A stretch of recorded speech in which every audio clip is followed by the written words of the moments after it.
Možda ne bi trebalo da kažem kako sam se prehranio. Reći ću samo da sam pio skoro 4 litra gaziranog pića dnevno.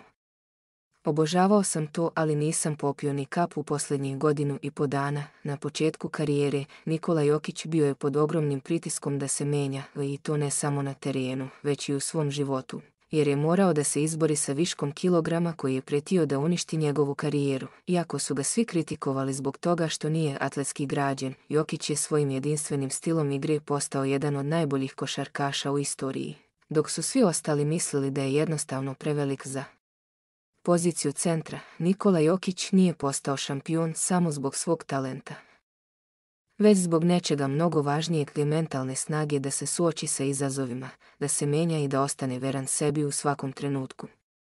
Jokić je ime koje je postalo sinonim za izvanredne košarkaške veštine, ali put do vrhunskog uspjeha nije bio jednostavan. Iako je danas poznat kao jedan od najboljih košarkaša na svijetu, Jokić je, kao i mnogi drugi sportisti, na početku svoje karijere morao da se suoči sa brojnim izazovima. Jedan od najvećih problema s kojim se suočavao bio je višak kilograma, koji je značajno uticao na njegovu fizičku spremnost i performanse na terenu. Na početku svoje profesionalne karijere, Nikola Jokić imao je problema sa telesnom masom, što je bio veliki izazov. Posebno u svetlu toga što je, iako tehnički izuzetno nadaren, bio pod pritiskom da poboljša svoju fizičku spremu kako bi mogao da se takmiči sa najboljim igračima na svetu. Bio je poznat po tome što nije imao tipičnu sportsku figuru, a višak kilograma bio je prepreka njegovim naporima da postigne vrhunske rezultate. Iako je imao izuzetnu košarkašku inteligenciju, snažnu igru i sposobnost da čita igru, njegova fizička sprema nije bila na nivou koji je bio potreban za vrhunski profesionalni sport. Nikola je više puta govorio o svojim ranijim navikama u ishrani i načinu života koji nisu bili u skladu sa potrebama profesionalnog sportiste. On je otvoreno priznao da je imao loše prehrambene navike, koje su uključivale konzumiranje velike količine gaziranih pića, što je svakako imalo negativan uticaj na njegovu fizičku pripremljenost. Jednom prilikom, Jokić je ispričao da je dnevno pio čak 4 litra gaziranih napitaka. Mogu da kažem da možda ne bi trebalo da pričam o tome kako sam se prehranio, ali reći ću samo da sam pio skoro 4 litra gaziranog pića dnevno. Obožavao sam to, bio sam potpuno opsednut gaziranim pićima, ispričao je Nikola Jokić prošle godine. Međutim, s obzirom na to da je postao svestan uticaja takvih navika na svoje telo, odlučio je da se menja. Iako su gazirani napici bili deo njegove svakodnevice, Nikola je prepoznao da mora da prestane sa njihovim konzumiranjem kako bi napredovao kao sportista, ali nisam popio ni kap gaziranog pića u posljednjih 1,5 dana, rekao je Jokić. Ovaj detalj iz njegove priče nije samo refleksija njegove odlučnosti, već i pokazatelj njegove ozbiljnosti i posvećenosti u ostvarivanju boljih rezultata. Bilo je jasno da je morao da napravi radikalne promjene u svom načinu života da bi postao najbolja verzija sebe. Njegova transformacija nije bila jednostavna. Iako je njegov fizički izgled u početku izazivao šale i komentare, Jokić je brzo pokazao da nije samo fizička priprema ta koja ga čini posebnim, već njegova izuzetna košarkaška pamet i sposobnost da donosi prave odluke pod pritiskom. Jedna od najvažnijih tačaka u Jokićevom putu ka fizičkom uspinjanju bila je saradnja sa kondicionim trenerom Stevom Hessom. Steve Hess, koji je postao ključna figura u Jokićevom životu, pomogao mu je da se oslobodi viška kilograma i da poboljša svoju fizičku spremnost. Jokić je uz pomoć Hessa uspeo da transformiše svoje telo i unapredi svoje performanse na terenu. Mislim da je taj gubitak kilograma jedna od najboljih stvari koje sam učinio u svojoj karijeri, rekao je Jokić. Hess mi je pomogao da uravnotežim kilažu, napravio mi je poseban režim ishrane. Ovaj režim ishrane, prema Jokiću, nije bio samo o smanjenju telesne mase, već o balansiranju svih nutritivnih potreba koje su potrebne da bi njegovo telo funkcionisalo na optimalnom nivou. Počeo sam da jedem 6 do 8 puta dnevno. Uključio sam proteine, salate, piletinu, ribu, sve na zdrav način, ispričao je Nikola. Ova izjava naglašava činjenicu da njegova ishrana nije bila samo o smanjenju kilograma, već i o unapređenju njegove opšte fizičke kondicije i zdravlja. Zdravlje, energija i izdržljivost postali su glavni prioriteti u njegovom režimu ishrane, koji je bio u savršenoj ravnoteži sa njegovim treninzima i utakmicama. Jedan od ključnih faktora u Jokićevoj fizičkoj transformaciji bio je njegov svakodnevni režim ishrane i treninga. Tokom njegove saradnje sa Stevom Hessom, Jokić je radio na povećanju snage i izdržljivosti, ali je također morao da se posveti detaljima kao što su oporavak, stretching i mentalna priprema. Trening nije bio samo fizički napor na terenu, već i intenzivan rad na njegovoj mobilnosti i fleksibilnosti, što mu je pomoglo da postigne bolju ravnotežu u igri i smanji rizik od povreda. Također, njegov napredak u ishrani nije se svodio samo na broj kalorija. Jokić je morao da razvije disciplinu u vezi sa tim šta tačno stavlja u svoje telo, a posebno kako bi podržao svoje napore na terenu. Držanje ravnoteže između trenažnog procesa i ishrane uz fokus na regeneraciju bilo je ključno za njegov dugoročni uspjeh. Njegov trening je uključivao i vežbe za jačanje mišića, ali i aerobne vežbe koje su mu pomogle da izdrži ubrzani tempo utakmica, kao i napore koje je morao da uloži kako bi bio na vrhuncu svoje forme. U kombinaciji sa rigoroznim režimom ishrane, ovaj pristup mu je omogućio da se vrati na najviši nivo košarkaškog sporta. Jokićeva ishrana nije samo o konzumiranju manje hrane ili gubitku kilograma, već o usvajanju zdravih i održivih navika koje su mu omogućile da postigne vrhunske rezultate na terenu. Jokić se drži nekoliko ključnih principa u svom režimu ishrane koji uključuju uravnotežen unos proteina. Proteini su ključni za regeneraciju mišića, posebno za sportiste koji se bave intenzivnim fizičkim aktivnostima kao što je košarka. Nikola Jokić se oslanja na kvalitetne izvore proteina kao što su piletina, riba, jaja, a povremeno uključuje i crveno meso u svoju ishranu. Ovaj unos proteina pomaže mu da izdrži napore tokom treninga i utakmica, kao i da se oporavi nakon napornih mečeva. Preferira složene ugljene hidrate. Jokić je svestan da je energija koja dolazi iz hrane ključna za njegovu izdržljivost na terenu. Umjesto jednostavnih ugljenih hidrata, on preferira složene ugljene hidrate koji se sporije vare i obezbeđuju stabilnu i dugotrajnu energiju. Integralni hleb, smeđi pirinač, zobene pahuljice i povrće postali su osnovni sastojci njegove ishrane.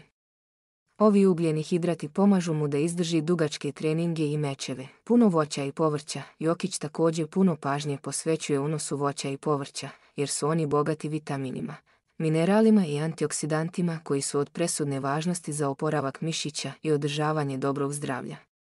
Voće i povrće pomažu u jačanju imunološkog sistema i poboljšavaju opšte zdravlje, što je ključno za sportiste koji su stalno izloženi fizičkom naporu. Kontrolisan unos masti. Nikola također vodi računa o zdravim mastima koji su važan deo njegove ishrane. Maslinovo ulje, avokado, orašasti plodovi i riba su glavni izvori zdravih masti koje mu pomažu da održi energiju i zdravlje srca. Kontrolisani unos masti pomaže mu da se osjeća dobro i održava stabilne energetske nivoje tokom dugih utakmica. Dobra hidratacija. Nikola je svesna važnosti hidratacije za postizanje dobrih rezultata. On je prepoznao da hidratacija nije samo pitanje pijenja tečnosti, već i ključni faktor za optimalnu fizičku funkciju. Najviše sada pijem običnu vodu i trudim se da unosim dovoljnu količinu tečnosti, rekao je Jokić. Dobra hidratacija pomaže mu da ostane u vrhunskoj formi i da njegovi performansi na terenu budu na najvišim mogućim nivoima. Put Nikole Jokića do fizičkog savršenstva nije bio lak, ali je pokazao izuzetnu posvećenost i spremnost da promeni svoje navike kako bi postigao vrhunske rezultate. Njegov uspjeh nije samo rezultat njegovog talenta, već i napornog rada na sebi. Kako na terenu, tako i van njega. Jokić je svojim primjerom pokazao da je svaki sportista, ma koliko talentovan bio, suočen s izazovima koje mora da prevaziđe kako bi ostvario uspjeh. Na kraju, njegova transformacija je dokaz da je pravi put ka vrhu onaj koji uključuje posvećenost, promjene u životnom stilu i zdravlje na prvom mjestu. Nikola Jokić je poznat po svojoj smirenosti i staloženosti, kako na terenu, tako i van njega. Njegova mentalna priprema je ključni deo njegovog uspjeha. Mnogi profesionalni sportisti ulažu mnogo vremena u fizičku pripremu, ali Nikola je svestan da je mentalna snaga jednako važna. On često ističe kako mu je važno da se opusti i ne dozvoli da pritisak trenutnih uspjeha ili neuspjeha utiče na njegovu igru. Na terenu ja se trudim da uvek ostanem smiren. Svi mi pravimo greške, ali to je deo igre. Morate da se opustite i uživate u tome, rekao je Jokić u jednom intervjuu. Njegova sposobnost da ostane koncentrisan i smiren u ključnim trenucima utakmice, čak i kada je rezultat tesno, deo je njegovog šireg pristupa životu. Jokić se često oslanja na filozofiju da je uspeh u sportu i životu rezultat doslednosti, a ne stresa i brzih, impulsivnih odluka. Njegova mentalna stabilnost je, prema mnogim njegovim kolegama i trenerima, ključna za njegovu dugoročnu uspešnost. Nikola se također oslanja na svoju porodicu i zajednicu, što je nešto što često spominje u intervjuima. On se smatra normalnim momkom i radije provodi vrijeme sa porodicom, prijateljima i ljubimcima, nego da se previše opterećuje slavom. Ova stabilnost u njegovom privatnom životu doprinosi njegovoj mentalnoj snazi na terenu. Nikola Jokić je ponosan na svoje poreklo. Rođen u malom mestu Senta u Vojvodini, njegova porodica je imala veliki uticaj na njegov život i karijeru. Njegovi roditelji, a naročito otac, podržavali su njegovu strast prema košarci, iako je Jokić počeo da igra u dosta kasnijem uzrastu od većine vrhunskih košarkaša. Mnogi ne znaju da je Nikola u mladosti igrao i druge sportove, uključujući fudbal i rukomet, pre nego što se potpuno posvetio košarci. Njegova porodica nikada nije insistirala na tome da postane profesionalni sportista, već je želela da mu pruži podršku u onome što voli. Odrastao sam u malom mestu, sa roditeljima koji nisu nikada forsirali sport, uvek su me podržavali, ali su želeli da ostanem skroman i radan, rekao je Jokić u jednom od svojih intervjua.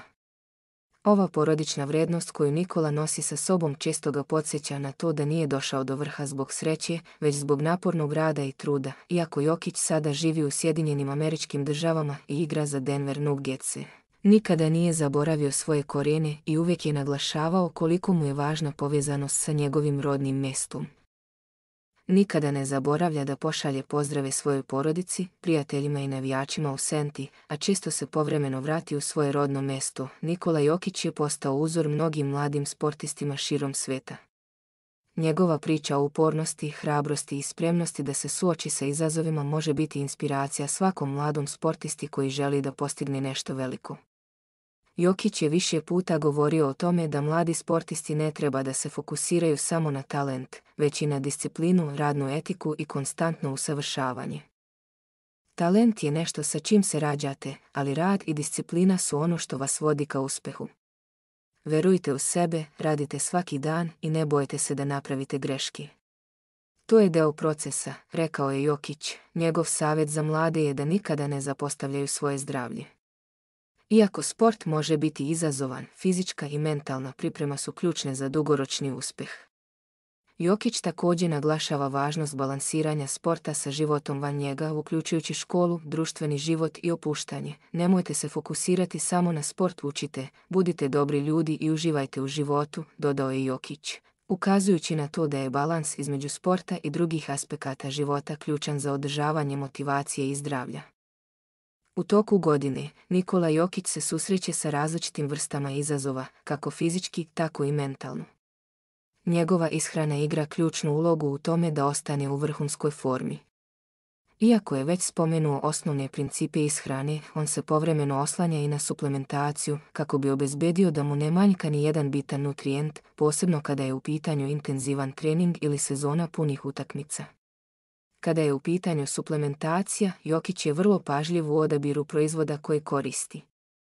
Iako ne koristi mnogo suplemenata, rekao je da se oslanja na osnovne, poput proteina, vitamina D, omega-3 masnih kiselina i elektrolita, koji su mu potrebni za regeneraciju. Jokić je, također, istakao da je u saradnji sa nutricionistima prilagodio unos suplemenata koji mu pomažu u bržem oporavku nakon napornih utakmica. Jedan od izazova sa kojim se sportisti poput Jokića suočavaju je i iscrpljenost tokom sezone. Uzimanje suplementacije koje podržava njegov imunni sistem, kao i pažljivo praćenje unosa tečnosti, ključno je za njegov oporavak. Također, Jokić nije pretjerano vezan za striktne dijete, već se trudi da njegovo telo bude dobro ubalansirano i spremno za izazove. Na početku svoje karijere, Jokić je bio pod velikim pritiskom da postigne uspjeh. Mnogi su ga kritikovali zbog toga što je prevelik za poziciju centra, a i fizički nije odgovarao uobičajenoj slici atletski građenih košarkaša. Ipak, kako je vrijeme prolazilo, Jokić je dokazao da je njegov stil igre, baziran na brzini, pameti i svestranosti, zapravo ono što ga čini jedinstvenim. S vremenom, on je postao najbolji igrač Denver Nuggetsa i jedan od najboljih centara u istoriji. Iako su prošle godine bile teške, Nikola je uvijek imao sposobnost da se vrati jači, postepeno uklapajući sve elemente svog trenažnog režima i života u jednu uspešnu celinu. Ovo je primjer kako Jokić nije samo fizički uspešan, već i mentalno otporan na izazove i pritiske koji dolaze sa slavošću i velikim očekivanjima. Nikola Jokić nije samo košarkaš, već i inspiracija mnogima. On nije postao uspešan samo zato što je talentovan, već zato što je ulagao godine truda, posvećenosti i odlučnosti. Njegova priča je dokaz da je uspeh na terenu samo deo onoga što čini istinskog šampiona. On je primjer kako balansirati fizičke, mentalne i emotivne aspekte života kako bi postigao vrhunske rezultate. Ovaj pristup, koji je podjednako zasnovan na umerenosti, disciplini i ljubavi prema onome što radi, čini Nikolu Jokića jednim od najvažnijih sportista i uzora današnjice.